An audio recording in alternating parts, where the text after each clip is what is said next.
And we're back with another episode of the Lakers Fast Break podcast. It's Gerald Glassford coming right back at you here from Lakers Fast Break, Pop Culture Cosmos. But actually, see force of habit out there, everyone. It's Inside Sports Fantasy Football. Lakers Fast Break is coming up at a little bit later on, 10 o'clock, when Joe is available. He's catching the Dodgers game right now. It is Inside Sports Fantasy Football. Yeah, I know Xbox. I'm familiar. I get Spotify's, and he is with his affiliation with the Ringer, and of course that he owns the Ringer and its affiliation with Spotify. All I get are Bill Simmons podcasts. Absolutely. So, you're thrown right in my face. Whether it's about Mr. McMahon that he executive produced, or whether it's about the Celtics or the NBA or how the Lakers suck in his eyes and all that stuff, or his picks, or his movies that he likes to go ahead and talk about. Yeah, believe me, I get my fair share of Bill Simmons, more than I actually want to as a Lakers fan. But it is, of course, Gerald Glassford. Thanks again for joining us on Inside Sports Fantasy Football. Week 4, it's coming up right here for you. Week 3 is in the books, but for those out there in fantasy football land that have gotten off to a bad start, it's our annual woo, woo, woo. Is it time to hit the panic button for your fantasy football team? We'll discuss that on today's show, because you could be 0-3 right now. You could be wondering, what can you do to make things better and get back on the right track? We're going to try and help you guide through that here on today's show. And here today with me is a good man indeed. He is one half of the Domination Sports Nation, the tag team known as Dominic Lardieri, and of course his dad, a guy who is going through the trials and tribulations like I saw all 6 episodes of the WWE with Mr. McMahon. He is going through his own trials and tribulations with the New York Giants. It is Chris Lardieri. Chris, great to have you here. Cool, bro.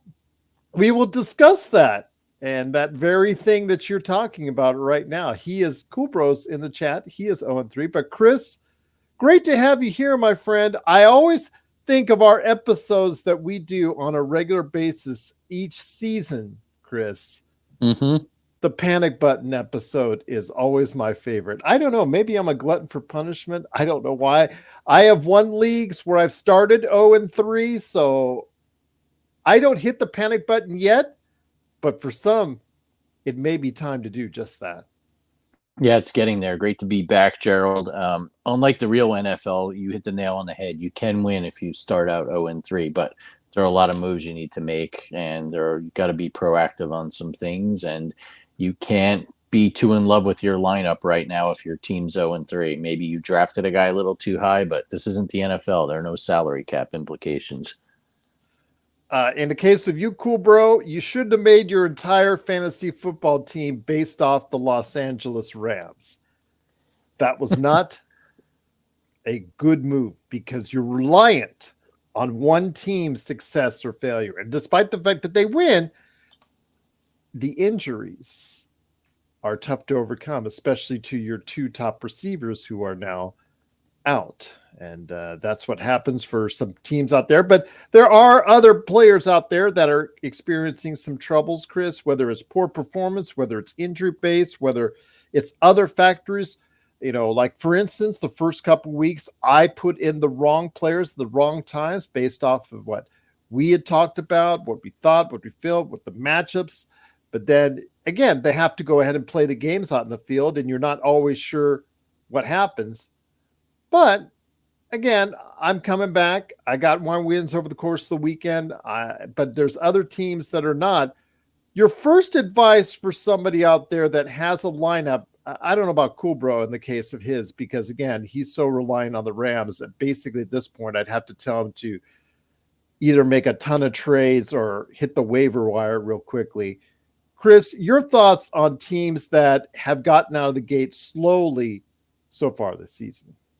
Yeah, so I mean, for me, we in both our leagues we had our first loss. Not much we can do. You go up against a Josh Allen or another team just had phenomenal weeks out of their players, there's not a heck of a lot you could do at that point in time. You're just hoping you score points. But if you're 0-3, you've got to first and foremost start with the quarterback position.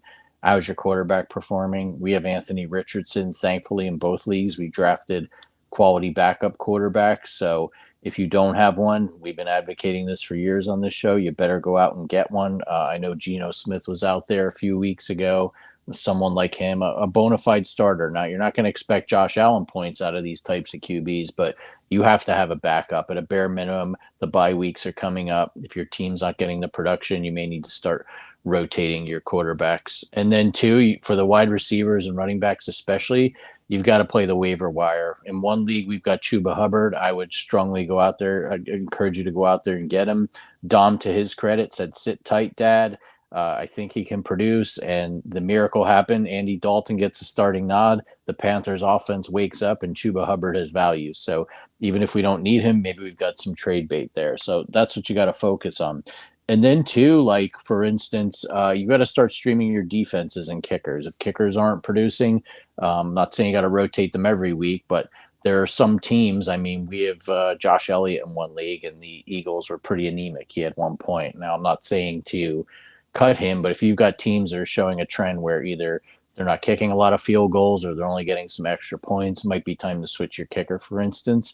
And then with the team defenses, play the matchup. One league, I've got the Seahawks, and they're up against the Lions. Probably not going to want to play them this week with the way, even though the Lions have put up a ton of points against the Cardinals, but they're capable to break out any week. Once again, it is Chris Sardieri from the Domination Sports Nation. It's me, Gerald Glassford. Thanks again for watching, listening. It's Inside Sports Fantasy Football. So with that, before we get into week 3, what happened as far as some of the performers out there, both good and bad, and then, of course, our picks for week 4 coming up, my friend, wanted to ask you, again, there's a lot of people out there that have started out 1-2, 0-3, and they are struggling and they are panicking. You can see it because your league will find that 1 or 2 teams that are trying to throw out every trade scenario imaginable. They get desperate. They look like they're going to hit the waiver wire, but they get the wrong players. And you're just saying to yourself, what is this person doing when you look at their roster? Your thoughts, my friend, it's fine. But for those players that are panicking, there's got to be better options for them. There's got to be ways that they could go ahead and look at the things maybe from a different perspective than what they've been doing so far this season. Yeah, I think when you can really get into the weeds with analytics and advanced stats and things like that. But one thing I like to look at is with running backs, if there's a trend where one running back may be getting more touches than the other, he may not have the production in a particular week, but you'll start to notice guys getting more reps, especially the younger running backs. Then with receivers too, you got to look at who's getting targeted. I mean, I mentioned Dalton before.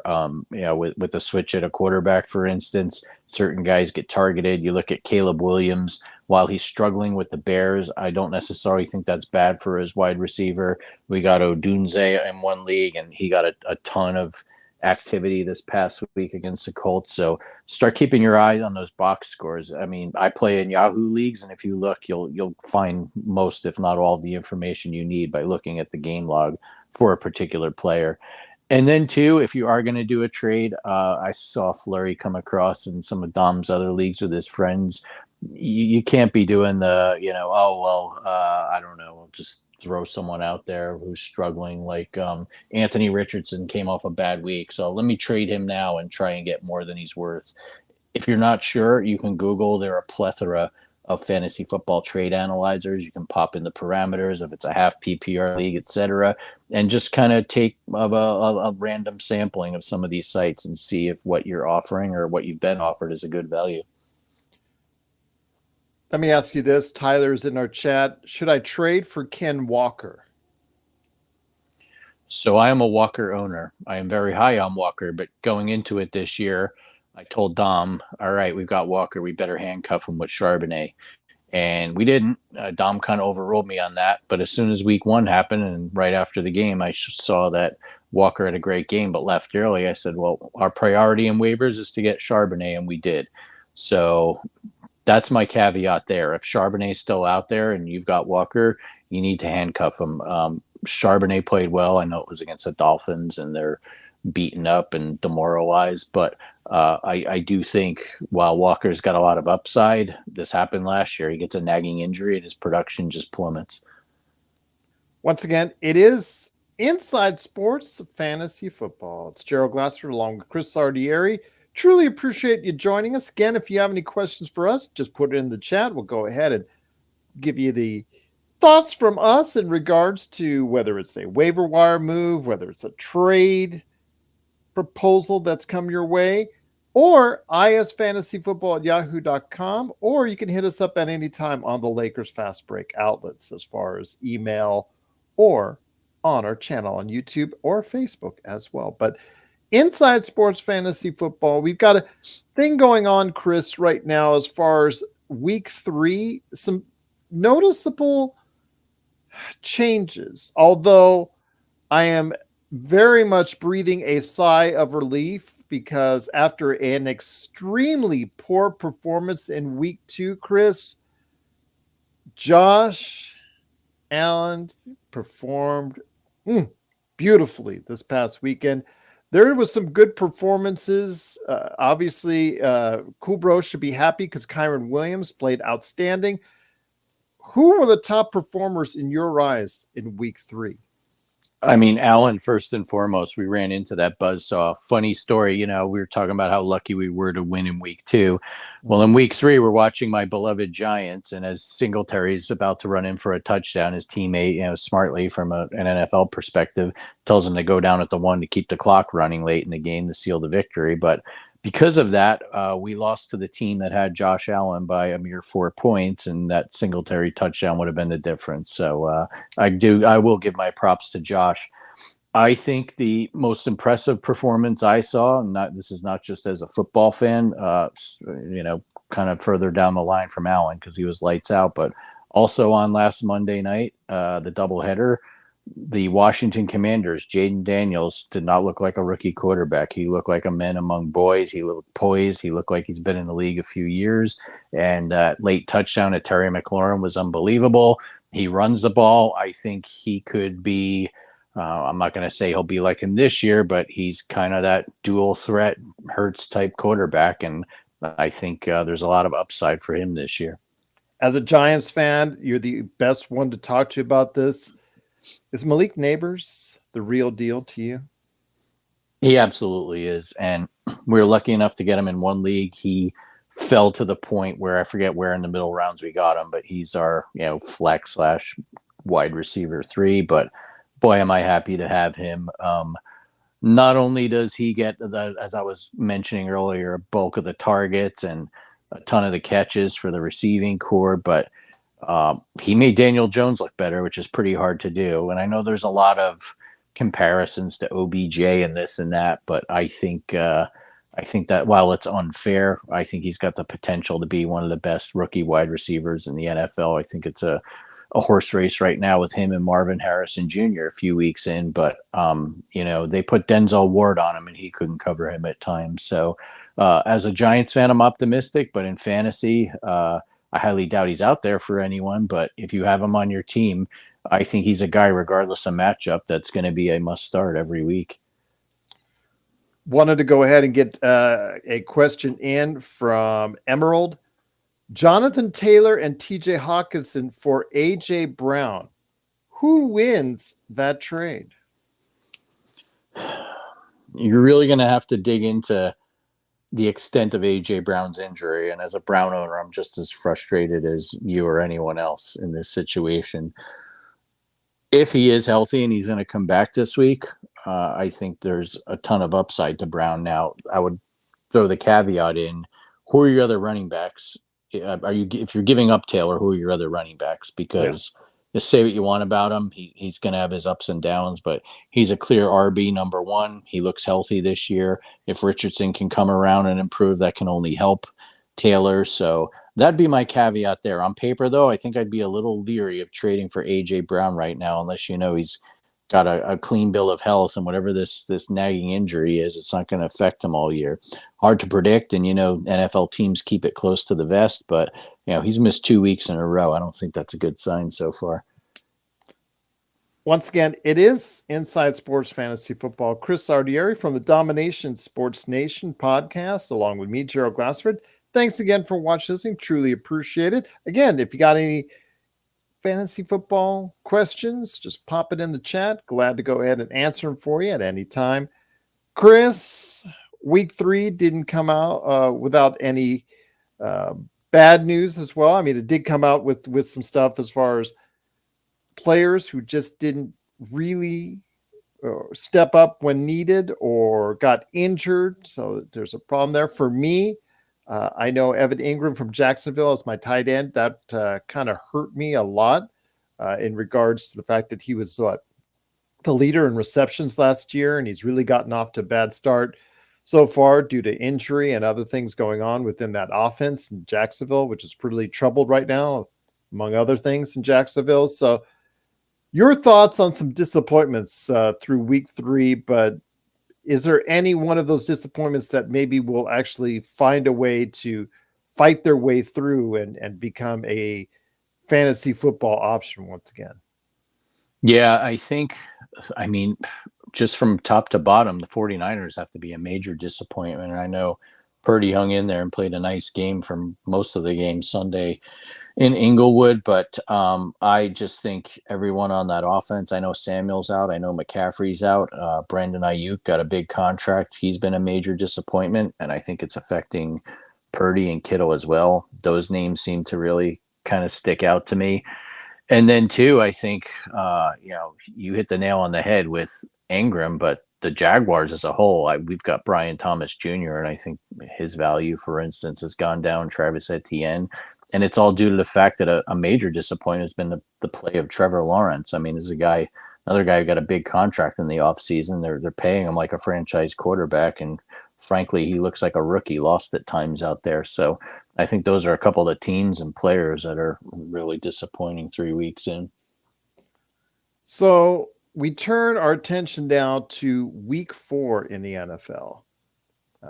And I want to ask you this fantasy football wise first. We'll go into the lines here in a second. And then obviously we'll end up the show with a trip to the woof, woof, woof, to the doghouse, my friend. But are there any fantasy football matchups that people should take advantage of? Because I am, you know what? Amazingly enough, we were hard on Coolbro at the beginning, or at least I was, in regards to his reliance on Rams and the Rams team. But if he's got the defense for the Rams, they could be in line for a good game against the Bears, both on both sides of the ball, actually.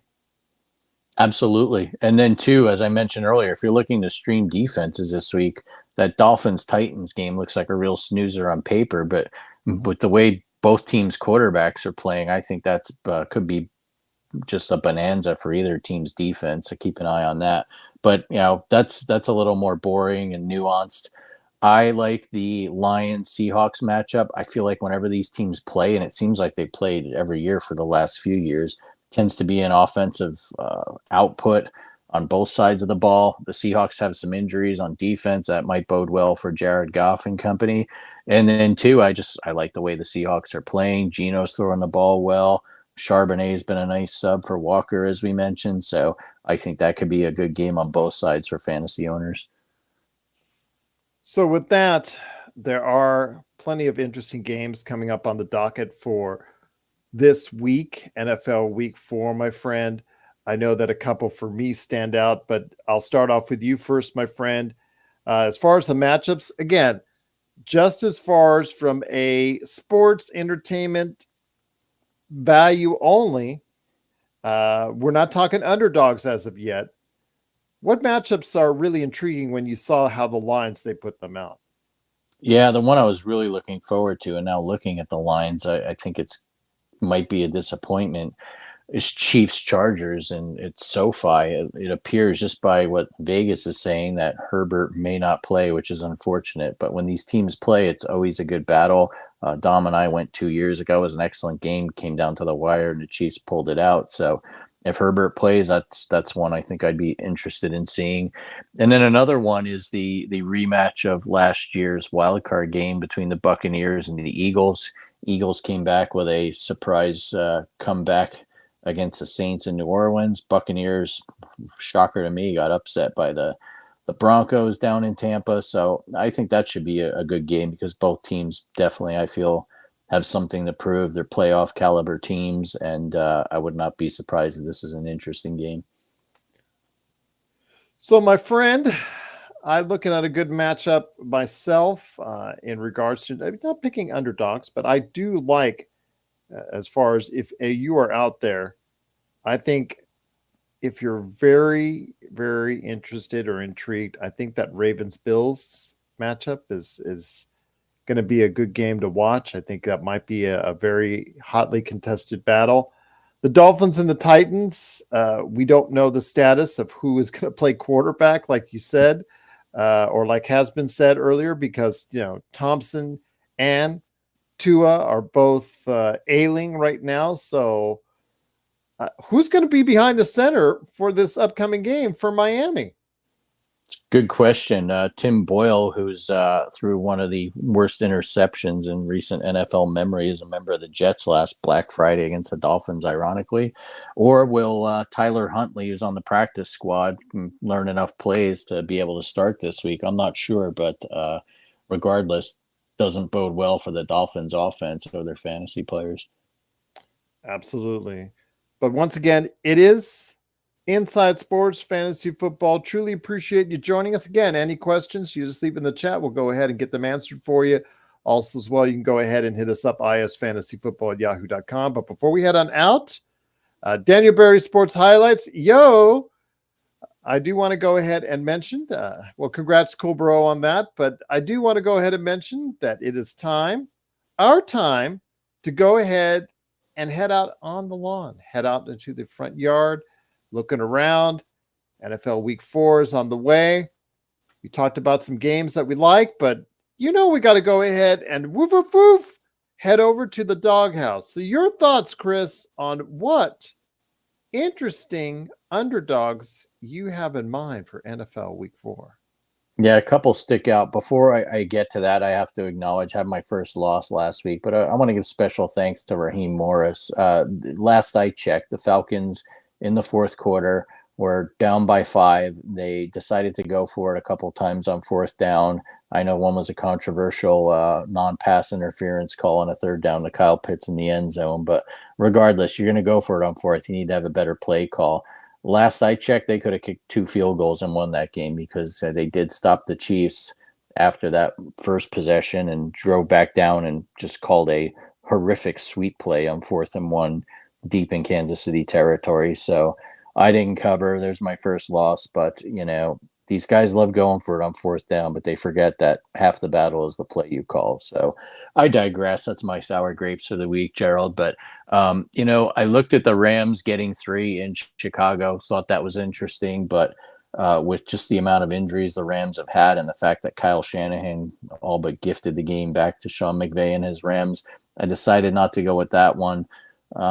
Going with the aforementioned Washington Commanders, they go into Phoenix, technically Glendale, to take on the Cardinals. They're getting 3.5 points. Gerald, you know how much I love that half a point. I can't pass up on it. It's my vice when it comes to the doghouse.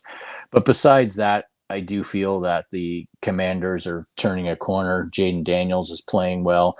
And I think it'll be an interesting matchup with another fine young quarterback, Kyler Murray. But looking at the way the Lions kind of handled the Cardinals this past week, the Commanders will have a tall order there. But I do think both teams can match up, lighting up the scoreboard back and forth. And games like that always seem to come down to a field goal. So I'll take the extra gift of half a point and say that the Commanders will cover, getting that 3.5. As for me, I kind of think, and you might be glad to hear this, my friend, I'm thinking the Giants and taking the 6 at home against the Dallas Cowboys.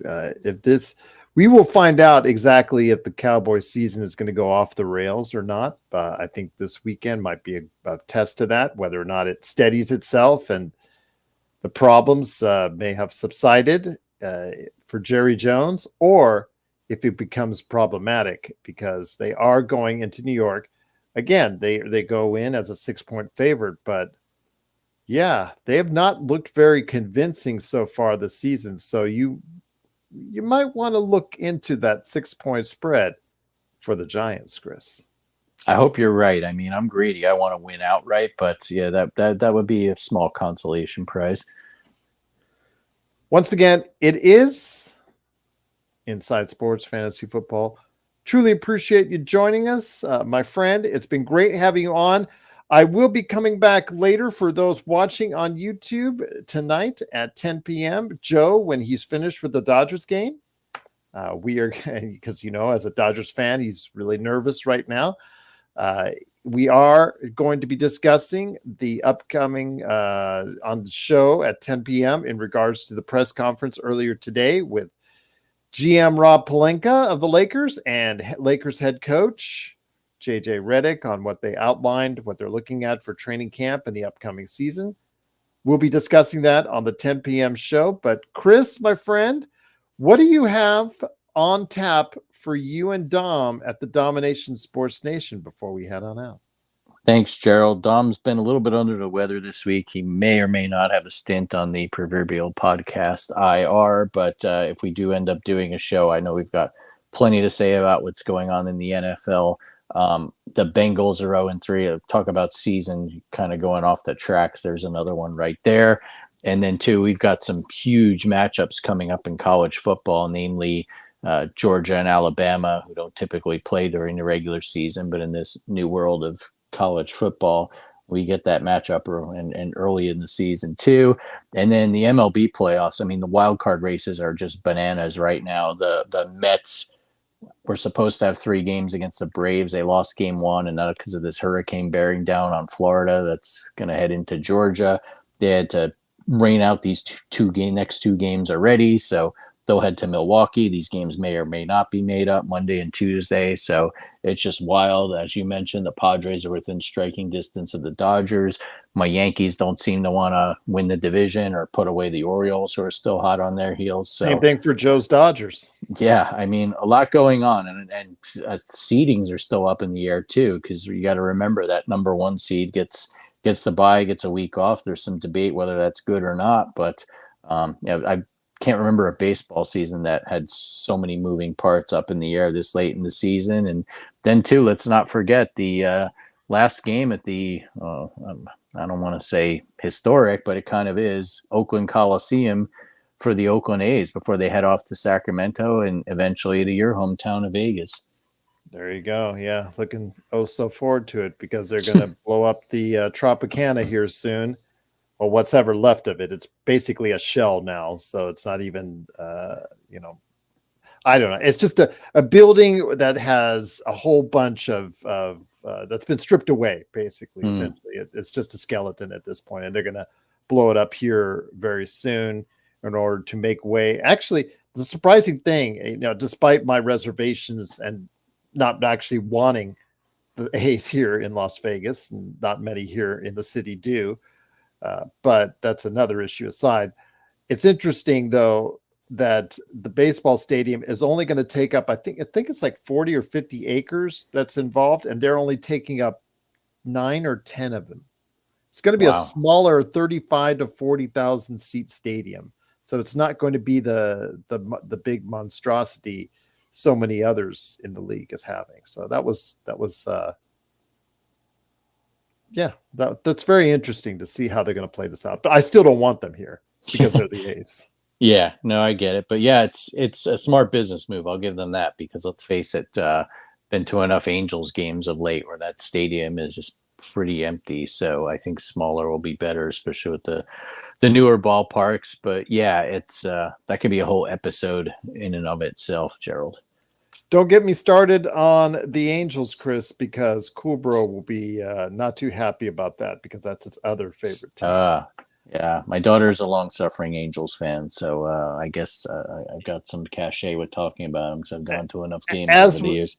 As was I, my friend, until they decided to keep Ohtani and Mike Trout and not, see the forest from the trees on that one. So, well, Yeah, Artie Moreno. They'll be doing case studies on him on what not to do, kind of like the David Tepper, I guess, of MLB. when you go to sell a team and you want to sell a team and nobody wants to buy your team, that tells you all you need to know. Absolutely. We'll leave it at that, my friends. But it is NFL Week 4. Again, if you have any questions, leave it in the chat. Leave it down below as far as you see from us. And, of course, isfantasyfootball@yahoo.com. It's Chris Lardieri, along with his son, Dominic Lardieri, from the Domination Sports Nation. Truly appreciate it. Cool, bro. It's New York. The Yankees, the Giants. Are you in the NHL, into the NHL with the Rangers?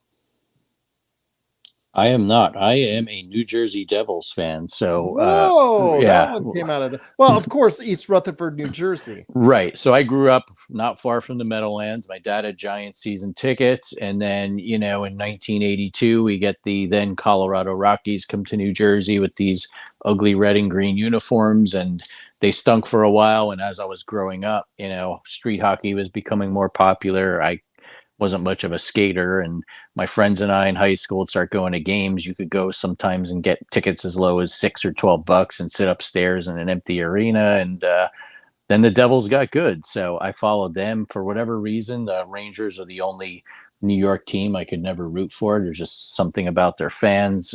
Even when I was little and there were no Devils, I tended to root for the Islanders, not because I liked them, but because the Ranger fans were so obnoxious. I liken them to Dallas Cowboys type fans of the NHL.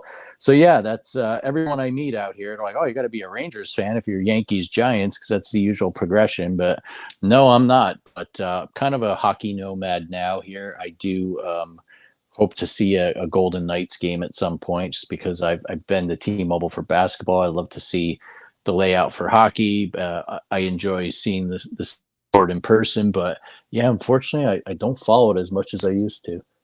Wait till you go see the Golden Knights as far as the experience there. They perfected the arena experience, and now everybody has been trying to emulate it ever since. So it is truly incredible what they did, and part of the reason why the city loves them so much as far as the Golden Knights are concerned. But my friend, it's been great talking to you. Again, Stafford's not a Hall of Famer. Eli Manning is. I don't want to get into that discussion if Eli Manning is a Hall of Famer, because I have my own opinions on it. I'm just telling you the facts, cool bro. Eli Manning is probably going into the Hall of Fame, or is going into the Hall of Fame, and Matthew Stafford is still in question at this point in time. So we'll see. But Chris, great to have you on there.